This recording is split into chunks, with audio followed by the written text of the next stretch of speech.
Well, not quite. I'm of course referring to the title of this video. So then, what's really going on? Well, you might have seen this picture popping up in your feed, especially if you follow anything news related to Magic the Gathering. This Thursday, Hasbro are hosting a fireside chat focused on MTG. So then, what is a fireside chat? Well, it's an attempt by Hasbro to essentially bolster morale in their investors, and to reassure them that all the goals they outlined in their previous quarter report are still the main focus of the company. They are trying to combat the negative press that has been slowly building and boiled over with Magic's 30th Anniversary Edition. In that sense, it is in no way an admission of fault or error in the current direction Magic is taking. It is not aimed at the consumers, and it will not directly address any of the main concerns the public has in relation to the game of Magic the Gathering. It is strictly a financial discussion about the company's health, not any one product. But it's still a good sign. It means that all of you stirring up a fuss have actually impacted Hasbro enough to directly interface with their investors. So that said, let's get into a few things. So first off, the two speakers. We have Chris Cox, the current CEO and former CEO of WotC. Joining him will be Cynthia Williams, the current CEO of WotC. The fireside chat will be held on Thursday the 8th at 11 AM EST. I think it's worth watching, even if you're just a player or casual consumer of Magic the Gathering, as it will give you a better understanding of the people helming the reins of the game. But let's circle back to the speakers. First off, Cynthia Williams. By simple definition, she is a manager. She was brought over to manage Wizards of the Coast on behalf of Hasbro from Microsoft. She does not have any ties or history to the company or the game of Magic the Gathering.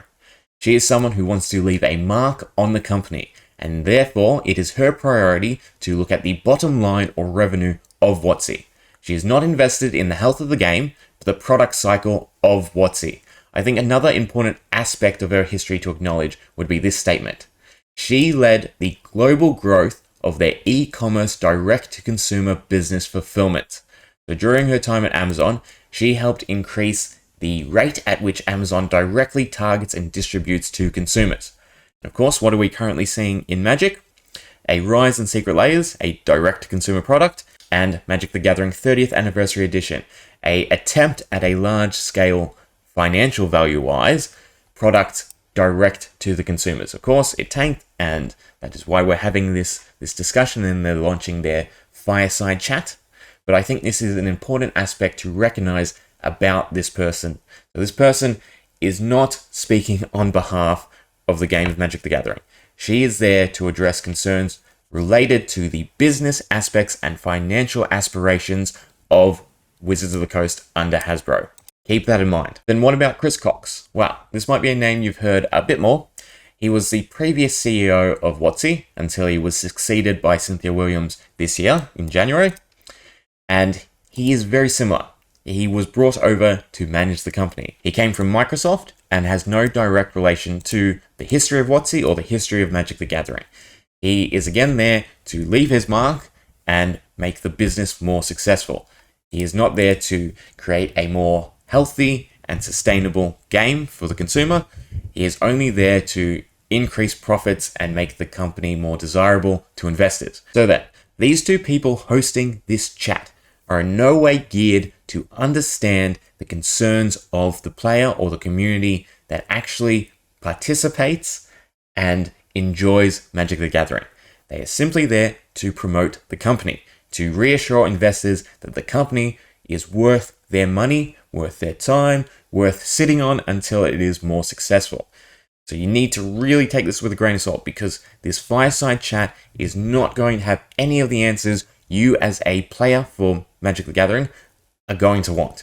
But it is still important to understand what views they have, and this is the closest thing we've gotten so far to them actually addressing the concerns of the community. So watch their disposition, their tone, what they sort of talk about, what buzzwords they use, because they won't be directly referring to any product. They won't be referring to the community backlash. They will essentially just be using PR safe terms to promote the desired health of the company to the investors. So then, what really spurred this on, this fireside chat?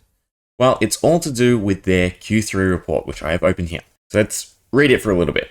they're focusing on bottom line performance, growth in high margin gaming, including Magic the Gathering. They are forecasting double-digit growth in Magic this year, led by strong growth in tabletop. Magic 30th Anniversary Edition. So this is a product they sold to their investors, they sold the idea of to their investors, and it has not succeeded. It has realistically failed as a concept and idea. The public, the consumer, have horrendously refuted it. So any investor who has read this section and have seen this statement right now would be very discouraged to believe that they are still on track to meet this goal. They want Magic the Gathering to be Hasbro's first $1 billion brand, meaning that they are really trying to amp up its revenue. They intend to focus on fewer but bigger brands to build 3 $1 billion brands over time. Magic the Gathering is currently their front runner. It is the most likely brand that they have to reach that first target, meaning in order to prove that this is a valid statement to their investors, they need Magic the Gathering to succeed. This principle has also been doubled down upon through their personal statements in this quarter report. So this is from Chris Cox, Hasbro CEO, and in terms of Magic the Gathering, our high margin games business is on track for growth in Q4. We have thrown a huge monkey wrench into that, anchored by a must-have Magic lineup, including the first time our fans can buy the iconic card, the Black Lotus, in 25 years. So he is really honing in on 30th Anniversary Edition. This was meant to be their crown jewel of this quarter. It was meant to blitz all their other products because it was not only direct to the consumer, so it was cutting out all the distribution costs, all the margins that a store would usually collect on. They've tried to capture all this revenue and failed miserably. All in all, this Fireside chat is unfortunately only a small win for the consumer. Yes, we have applied stress. Yes, we have pressured them into actually addressing the issues that we are raising, just not in the way we had hoped. They are directly interfacing with their investors to reassure them that the direction they are taking is still the correct direction. They are not going to learn. They are not going to reform. Don't go into this thinking that you're going to get some answers. You're not. The issues the public have with Magic the Gathering are separate to what they are going to convey to the investors. Still, it's worth a listen or just following along in terms of news and seeing the general direction and the general attitude that Hasbro has handling Magic the Gathering.